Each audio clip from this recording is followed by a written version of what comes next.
Formal na pinasinayaan at opisyal na binasbasan ang bagong tayong Standard Type BC Municipal Police Station Building ng Peña Blanca Police Station nito lamang ika-3 ng Disyembre taong kasalukuyan. Ang proyektong ito ay bahagi ng patuloy na modernisasyon ng infrastruktura ng PNP upang mas mapalakas ang kakayahan at serbisyo nito sa publiko.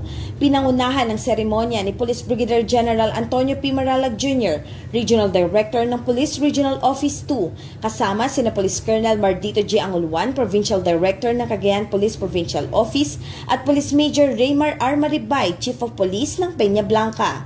Dinaluhan din ito ng mga miyembro ng lokal na pamahalaan ng Peña Blanca sa pamumuno ni Honorable Marilyn J. Taguinod, Municipal Mayor, iba't ibang stakeholders at mga kinatawan ng komunidad na nagpaabot ng kanilang suporta sa pagpapatayo ng bagong gusali. Kabilang sa mga aktibidad ang unveiling of marker, ribbon cutting at blessing of the building.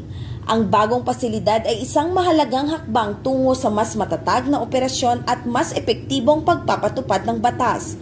Ang proyektong ito na katuwang ang LGU at iba pang mga sektor ay nagsisilbing simbolo ng pagkakaisa ng pamahalaan at komunidad para sa isang mas ligtas, mas maayos at mas progresibong bagong Pilipinas alinsunod sa adhikain ng pambansang pulisya na magbigay ng modernong, maaasahan at makataong serbisyo publiko.